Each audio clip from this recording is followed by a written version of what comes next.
예, 저도 질의응답하고 싶습니다.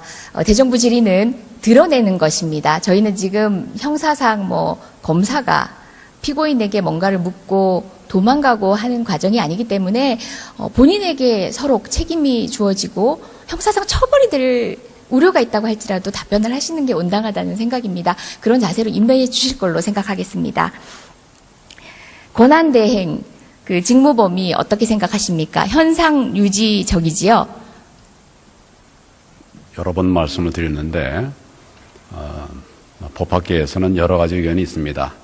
현상 권한대행은 대통령의 현상 정책을 현상 유지해야 된다라고 하는 의견도 있고, 현상 유지하되 예외적으로 포괄적인 허용이 되어야 되는 부분도 있다, 이런 의견도 있고, 또 포괄적으로 전면적으로 헌법에 아무런 제한이 없으니까 다 행사할 수 있다, 이런 의견들이 있습니다. 그렇지만 저는 그런 어떤 의견이 중요한 것이 아니라 지금 우리 국민들에게 필요한 부분, 국정 안정을 위해서 무엇이 필요한가, 이런 관점에서 판단을 해야 될 것이고, 그렇게 하다 보면 이제 국회와 또 이렇게 의견이 다를 수 있는 부분이 있다면 그런 부분은 또 협의해 가면서 그렇게 할 수 있겠다, 이런 기준을 갖고 있습니다.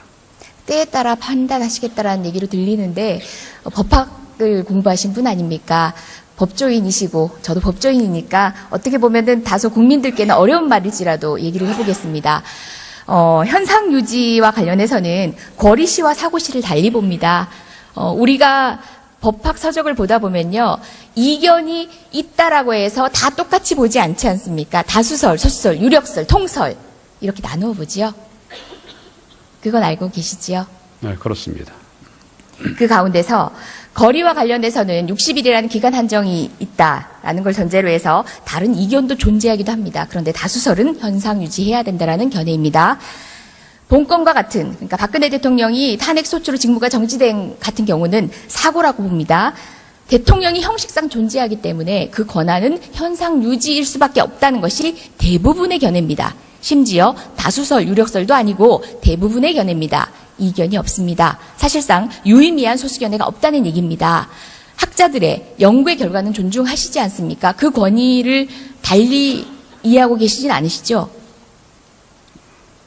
여러 의견들이 있습니다. 지금 의원님 말씀하신 그런 것보다는 더 좀 넓은 의미의 여러 의견들이 나오고 있는 여러 것으로. 의견이라니요? 제게 설명 좀 해보시겠습니까? 저는 법학서적 몇 개를 확인하고 왔습니다. 예, 방금 말씀드린 것처럼 그 세 가지 의견이 있는데, 권리와 사고에 따라서 구분하는 의견도 있고, 또 그것 같이 포함해서 같이 포괄적으로 인정해 줘야 된다고 하는 이런 의견도 있습니다.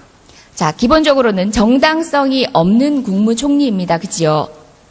국민적 정당성. 누가 말씀입니까? 어떤 총리든 대행 총리는요. 정당성이 없다고요? 예, 헌법 공부하시지 않습니까? 정당성이라는 게 정치공학적으로 그리고 헌법학적으로 어떤 의미신지는 알지 않습니까?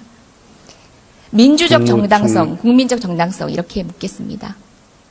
국무총리가 선출직 권력은 아니지 않습니까? 그리고 선출의 그 권한은 이미 탄핵되었습니다. 선출직이 아니기 때문에 정당성이 없는 건 아닙니다. 그냥 일반 공무원하고는 다르지 않습니까? 저는 말장난하러 이곳에 있지 않습니다. 그것들은 지금 총리님께서 달리 말씀하셔도 모두가 인정하는 부분입니다. 그렇기 때문에 현상 유지적이어야 하는데, 사드, 한일, 위안부, 그리고 역사 교과서는 현상 유지가 아니라 총리님의 정책을 시행하는 것입니다. 어떻게 생각하십니까?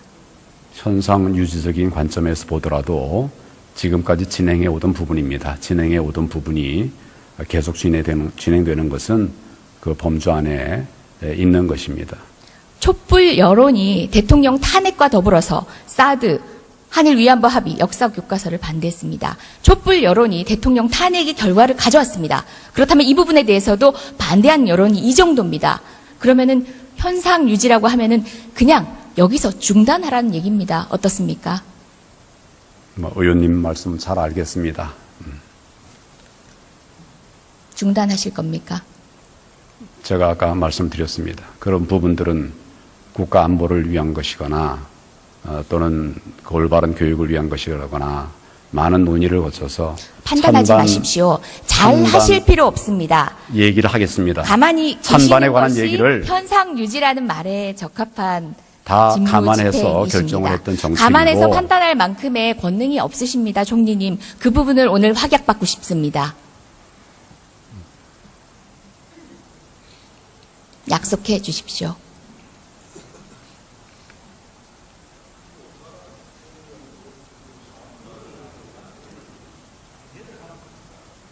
뭐 얘기를 할까요? 네. 얘기 중간에 끊지 않아 주셨으면 좋겠습니다. 길게 하십시오. 그동안 쭉 여러 가지 의견들을 들어서 어려운 그런 국정과제를 세웠고 또 이슈를 논의해서 결정들을 했던 그런 것이 국가 안위와 또 우리 민생을 위한 것이고 또 우리나라의 미래를 위한 것이라고 한다면 이런 것은 꼭 해야 되겠다. 이렇게 해서 그동안 결정을 해서 진행을 해온 부분들이 있습니다. 이런 부분들을 유지하는 이런 것들이 필요한 그런 부분들은 그렇게 해나가도록 하겠습니다. 지금 한 문장에서도 여러 가지가 모순이 되고 있어요. 미래를 위한 고민은 황 총리님이 하실 게 아니라 차기 대통령께서 하시는 겁니다.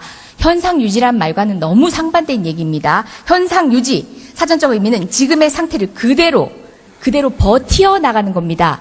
최소한의 조치만 하는 겁니다. 구멍 뚫리면 살짝 막으시면 됩니다. 지금 말씀하신 고민들은 대통령께 맡겨주십시오. 황 총리님의 권한이 아닙니다.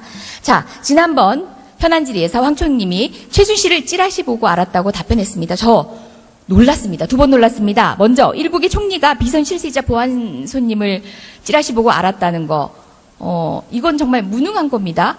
근데 두 번째로는 거짓말이라서 놀랐습니다. 이건 정말 유능한 거짓말장이가 되는 건데요. 둘 중에 어느 걸 선택하실지 모르겠지만 드러난 증거는 유능한 거짓말장이를 가리키고 있습니다. 어떻게 생각하십니까? 최순실 찌라시 보고 알았습니까? 의원님의 무능이라는 말씀도 거짓말이라는 말씀도 다 동의할 수 없습니다. 최순실이 국정을 농단할 때 어느 지위에라도 계시면 100번 양보해서도 책임을 지는 게 고위 관료의 온당한 자세입니다. 그것이 억울하다고 생각하시면은 직을 내놓으시고 항변하시면 됩니다. 관련되고 연루되고 그간 정들었던 대통령님을 비호하고 싶으면 직을 내놓으시고 하시면 됩니다. 그 자리에서 하실 말씀이 아닙니다.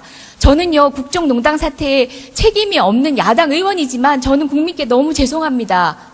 저는 꾸벅 죄송하다고 말씀드리고 싶습니다. 근데 왜 총리님은 말씀을 못하십니까? 저 정말 죄송합니다. 그런데 대통령은 탄핵 전 소추가 제 돼 무능이 있고 부끄럽습니다. 탄핵 왜 이 소추가 사태가 될 때까지 못 막았는지 제 무능이 부끄럽습니다. 총리님은 어떠십니까?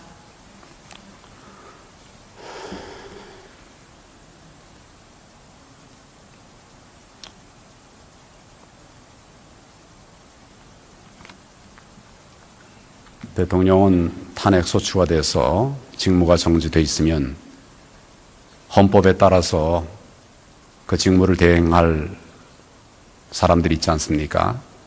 그 사람들이 다 안 하겠다고 그러면 이 나라는 그냥 팽개쳐도 되는 겁니까? 정말 무거운 마음을 가지고 이 일을 하고 있습니다. 같이 좀 도와주시고 국민들에게 힘을 주시고 정말 도와드리고 싶어서 얘기를 좀 드린 끝내게 좀 말씀입니다. 해주세요. 얘기를 좀 끝나게 좀 해주세요. 네, 말씀하십시오.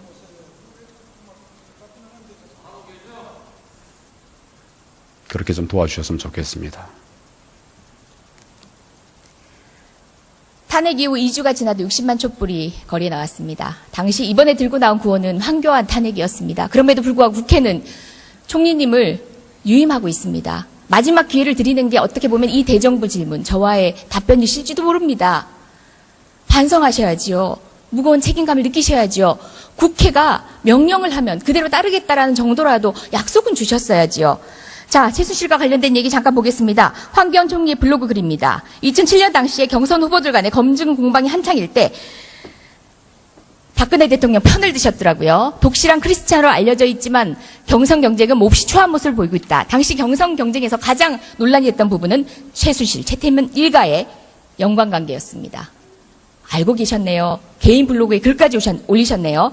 다음입니다. 지금 뭘- 2013년 정윤회 문건 의원님, 파동 사건도 의원님, 직책은 지금 그게 법무부 뭘 얘기한 건지 좀 장관이었습니다. 봅시다. 자, 그다음 법사위 속기록 보시겠습니다. 아직 질의도 안 했습니다. 잠깐 기다리십시오. 여당 의원들이 강력한 수사를 촉구합니다. 무엇에 대해서? 정윤의 문건 파동에 대해서. 그리고 심지어 정유라의 승마협회 사건에 대해서도 질의도 있었습니다. 그런데 그런 사건 파악도 안 하시고 찌라시로 봤다고요? 거짓말이지 않습니까?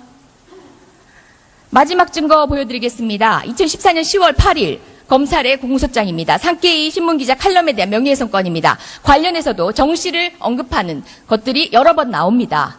자, 이 정도 되면은 3번의 공적인 인지 과정이 있었어야 온당합니다. 근데 찌라시 보고 알았다고 합니다. 저도 부끄럽습니다. 일국의 총리가 어떻게 찌라시 보고 국가를 농단한 사건의 주역을 찌라시 보고 알 수 있습니까, 총리님? 여전히 무능한 바보를 선택하시겠습니까?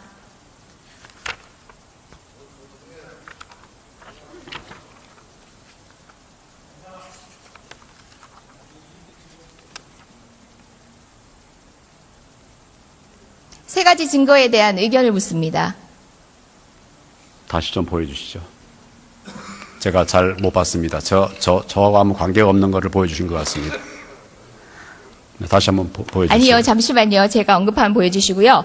자, 총리님의 블로그 글입니다. 본인이 쓰셨습니다. 모르겠다 하시면은 제가 공적으로 다시 한번 언론을 통해서 보여주세요. 환기하겠습니다. 네, 보여주세요. 지금 법정 아닙니다. 저는 반드시 블로그를 제시할 안 쓰고 필요 있습니다. 없습니다. 그다음에 저는 블로그를 안 쓰고 공소장 있습니다. 모르신다면은 법무부 장관이 소홀히 하신 겁니다. 예. 그다음에 정윤회 문건 파동 때도 직에 계셨습니다. 관련된 언급 내용 모르셨다는 게 말이 안 되지 않습니까? 세 건에 대해서 본인이 아시는지 모르시는지.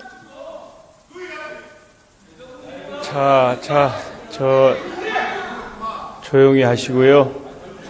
자, 의원들 거의 다 끝났으니까 조용히 하시고, 우리 이재정 의원도 우리 총리께 진지하게 질문해 주시고, 총리께서도 좀 잘 답변해 주셨으면 좋겠습니다.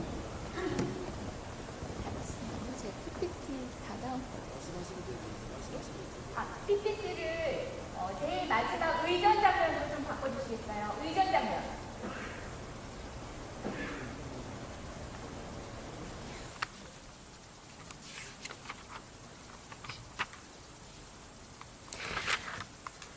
대통령 코스프레 하냐는 말에 발끈하셨지요. 첫 번째 장면 보십시오.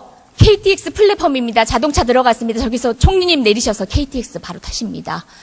구로노인 종합복지관에서 엘리베이터 내려오신 노인분들 보이시나요? 총리님 타시느라고 엘리베이터는 서 있습니다. 충북 오송역 버스 승강장 마찬가지입니다. 지금도 혹시 그 권위를 누리고 싶으신가요? 차라리 반성해 주십시오. 그렇게 모르쇠로 일관하고 계셨던 분들 구치소에 계시고 그 부끄러움을 지금은 느끼고 계십니다. 총리를 비롯한 여기에 강요 여러분들은 그런 뒷모습을 보이지 않길 간절히 바랍니다. 들어가십시오.